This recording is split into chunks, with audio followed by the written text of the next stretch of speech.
तर निश्चित पुढे आणखीन विकास झाल्याशिवाय राहणार नाही. मला सांगा, पंढरपूरला आषाढीला ज्यावेळेस दिंड्या निघाल्या तर दिंड्याला अनुदान द्यायचं काम कोणी केलं? तर ते काम एकनाथ शिंदे साहेबांनी केलं. कोणी? एकनाथ शिंदे साहेबांनी प्रत्येक दिंडीला अनुदान द्यायचं काम केलं का नाही? पण मला सांगा, हे काम त्यांनी केलं. कित्येक रस्त्याला निधी दिला, असं कित्येक कामं केले. म्हणून मला सांगायचं की इकडं कोण काय बोलतं, कोण काय नाही. काल काय भाषणं झाले, काय नाही, भाषणं करून ते निघून जाते. पण तुम्ही नेहमी दे, मी तुम्हाला शब्द दिला, जर कामं नाही केले तर आम्हाला विचारा. काय? कारण आम्ही जे बोलतो ते काम करण्याचा प्रयत्न करतो. म्हणूनच तुमच्या आशीर्वादाने इतके वर्ष आम्ही टिकलेलो आहे. आणि बाप्पा हे आपले स्थानिक आहे. बाप्पाला तुम्ही कधी बोलू शकता, तुम्ही सातपुत्यांना बोलू शकता, दसपुते यांना कधी बोलू शकता. पण मला सांगा, बाहेरच्या माणसाकडे तुम्ही कधी जाणार, कधी बोलणार, कधी भेटणार? कारण हे आपलं स्थानिक आहे. काही जरी असेल तर हे आपला स्थानिक विषय.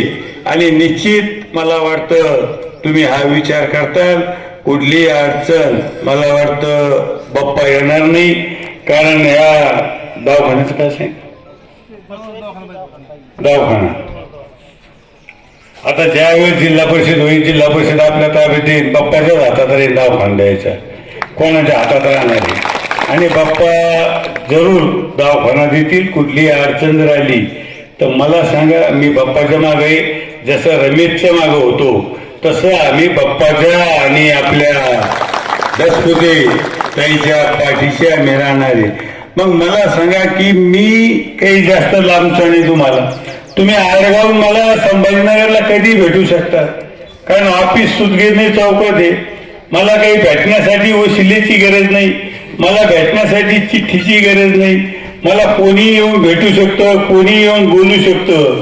तुम्हाला सांगतो, इतका सोपा खासदार आमदार तुम्हाला भेटणार नाही बापून. मी काय, तुम्ही जा ना दुसऱ्या खासदाराकडे, तुम्हाला अनुभव असेल, तुम्ही जाऊन पहा. तुम्हाला भेटू शकत नाही, तुमचा फोन सुद्धा घेऊ शकत नाही, ही परिस्थिती आहे. म्हणून मला सांगायचं की तुम्ही एकच विचार करायचा की 7 तारखेला आपल्याला धनुष्यबाण या निशाण्यावर मतदान करायचे. बोलण्यासारखं खूप काही. अहो या मला सांगा, ह्या सर्कलला इतकी हवा आहे धनुष्यबाणाची बाप्पा, की इथं मोठमोठ्याला पुरायला येऊन बसायला वर. तर किती जरी बसले, गेल्या वेळेस जे झालं ते ज्यावेळेस होणार आहे ध्यानात ठेवा तुम्ही. काय गेल्या वेळेस काय झालं ते ज्यावेळेस होणार आहे. मला सांगा, किती बसून द्या, नुसतं आता बसते, नंतर काय, नंतर आपणच आहे ना. मग त्याच्यासाठी आपण सगळ्यांना विचार करायचा. तुम्ही असं समजू नका, आडेगाव हे आपलं दुसऱ्या तालुक्यात आहे. मी जरी कुठल्या त्या जिल्ह्याचा जरी मी खासदार असेल, पण माझं लक्ष सगळं इकडे सुद्धा आहे. पुढं मी तुमचाच आहे असं समजून मला काम सांगायचा. कारण मी काही दुसरा नाही. अरे मी एक शेतकऱ्याचा मुलगा आहे, शेतकऱ्याच्या कुटुंबात माझा जन्म झालेला आहे. मी शेती केलेली आहे, मी नोकरी केलेली आहे, मी ग्रामपंचायतचा सदस्य राहिलो, मी सभापती राहिलो, मी आमदार झालो. तुमच्या आशीर्वादाने मी 5 वेळेस आमदार झालो, तुमच्या आशीर्वादानं कॅबिनेट मंत्री झालो, तुमच्या आशीर्वादानं पालकमंत्री झालो, आणि आता तुमच्याच आशीर्वादानं मी दिल्लीत गेलो, खासदार झालो. काय सोपं आहे काही? हे साधू संतांच्या तुमच्या आशीर्वादामुळे घडलेले. आम्ही जे बोलतो ते काम करण्याचा प्रयत्न करतो. म्हणूनच आतापर्यंत तुम्हाला सांगतो, आतापर्यंत जे जे काही आम्ही बोललो असेल ते काम करण्याचा प्रयत्न केला. बाप्पा मला शिंदे साहेबांनी विचारलं, भुमरे साहेब आपल्या संभाजी पैठणच्या जागा किती येतात? हे आडेगावची जागा ही पैठणचीच धरतो आम्ही. कोणती? ही पैठण मध्ये धरतो ही जागा. मी सांगितलं, साहेब जितक्या उभा केल्या तितक्या निवडून येतात. काय एक ही जागा जाणार नाही.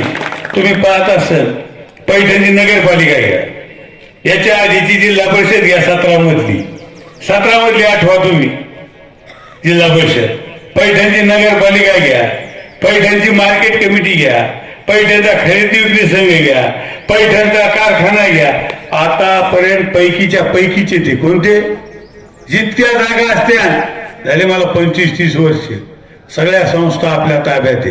एखादी संस्था लाटेर येते पहिले वेळेस, पण 4-4, 5-5 वेळेस येणं इतकं सोपं नसतं.